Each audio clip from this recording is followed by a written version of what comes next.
Olá, você sabe o que é coesão e coerência textual? Do que se trata? O que é coerência textual? Quando falamos que algo ou alguém é incoerente, significa que aquilo não tem muito sentido, que está um pouco confuso, não é mesmo? Então, coerência é o sentido e a relação lógica entre as ideias expostas em um texto. Um texto só é coerente se fizer sentido. E sentido para quem? Bom, sentido para quem fala, escreve e para quem ouve e lê. Assim, a coerência textual é um processo que inclui dois fatores. Primeiro, o conhecimento que o produtor e o receptor têm do assunto tratado no texto, determinado por sua visão de mundo, sua classe social, profissão, idade, escolaridade, entre outros. E segundo, o conhecimento que eles têm da língua que usam, como tipos de texto, vocabulário, recursos estilísticos, etc. Veja o exemplo de incoerência textual. As crianças estão morrendo de fome por causa da riqueza do país. Adoro o sanduíche porque não é gostoso. Essas duas frases não fazem muito sentido, não é mesmo? Portanto, aqui não existe uma coerência textual. Logo, o texto é incoerente. O que é coesão textual? A coesão está relacionada à conexão, ligação, está relacionada com a harmonia entre os elementos de um texto. A coesão, ela implica na ligação de palavra com palavra, frase com frase, ou ainda de parágrafo com parágrafo, ou mesmo de todos os parágrafos entre si, ou até entre o texto e um título. Então, tudo que vem dentro do texto deve estar muito bem relacionado, fazendo um sentido, ok?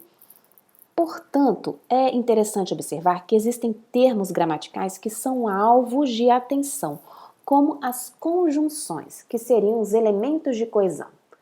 As conjunções são conectores, que têm por finalidade ligar e conectar essas partes do texto. Exemplo: não fui ao cinema porque estava chovendo. Ele bebeu mais do que poderia, logo ficou doente, ficou embriagado. Estes dois exemplos, eles utilizam recursos de coesão, ou elementos de coesão, que têm uma função diferenciada. O primeiro recurso é uma função porque explicativa. E o segundo recurso, que é o logo, tem a função conclusiva. Observe esse quadro de conjunções coordenativas e suas classificações. Nós temos conjunções aditivas. Um exemplo: Pedro é educado e gentil. Conjunções adversativas: não se esforçou muito, porém obteve um bom resultado.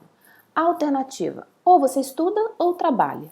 Conclusiva: possui um bom histórico profissional, logo não ficará desempregado. E explicativa: não compareci à festa porque não fui convidada. É importante observar e analisar com calma cada uma dessas conjunções para que elas sejam bem utilizadas e bem empregadas dentro do texto. É importante falar também que existem uma série de mecanismos de coesão que são utilizados dentro do texto para que esse texto, essas partes, sejam conectadas da forma correta ou de forma bem empregada. Nós temos aqui um tipo de recurso chamado coesão por referência. São palavras que têm a função de fazer referência. São elas pronomes e advérbios. Temos pronomes pessoais, eu, tu, ele, me, teus, pronomes possessivos, meu, teu, seu, nosso, demonstrativo, este, esse, aquele, etc. Pronomes indefinidos, algum, nenhum, todo, relativos, que, o qual, onde, e advérbio de lugar, aqui, aí, lá. Vou dar um exemplo de uma frase utilizando advérbio de lugar que faz essa coesão por referência. Por exemplo, fui ao Louvre e lá visitei as obras de arte mais importantes da França. Quando eu utilizo lá, eu estou fazendo referência ao nome do museu, que é Louvre, para que essa frase não utilize nomes de forma repetitiva. Então, fui ao Louvre, ponto. Lá, visitei as obras de arte mais importantes da França. O lá, que é o advérbio de lugar, está fazendo referência àquela palavra que seria o Louvre.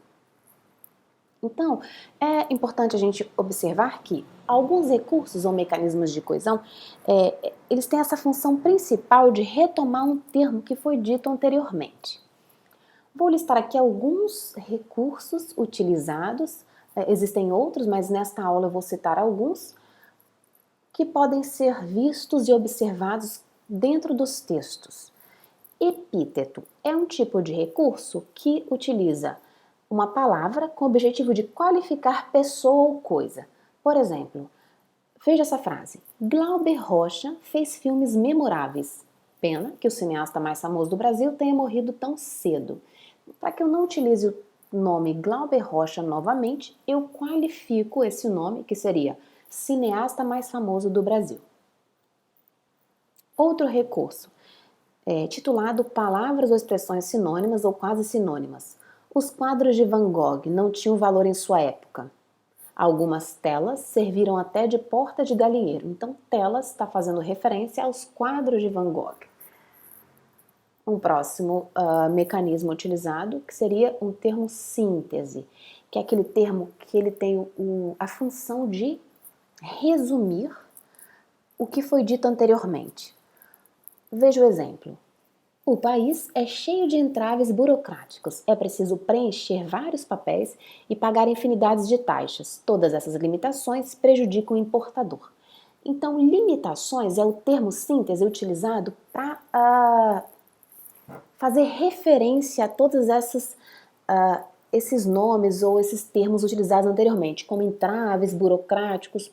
Para eu não ter que repetir isso de novo de uma nova forma, eu dou um nome que seria um termo síntese, que é limitações. Eu estou resumindo essas ideias que foram ditas.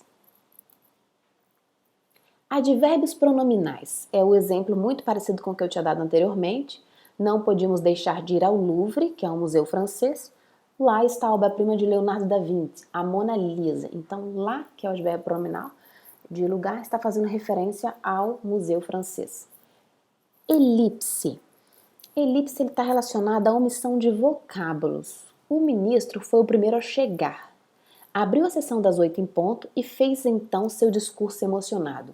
Abriu e fez está se referindo ao ministro. Então, a conjugação verbal é que é a responsável por trazer sentido, ou fazer sentido a esse texto, sem ter que utilizar novamente o nome do ministro. Então, simplesmente eu falo, abriu e fez seu discurso emocionado.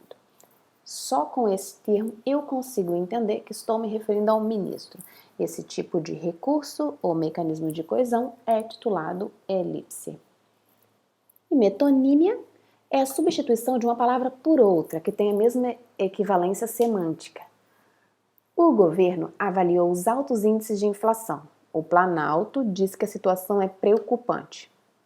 Planalto e governo têm essa equivalência semântica, portanto eu utilizo esse recurso para fazer referência ao governo. Esta aula termina por aqui, espero que você tenha entendido e até a próxima!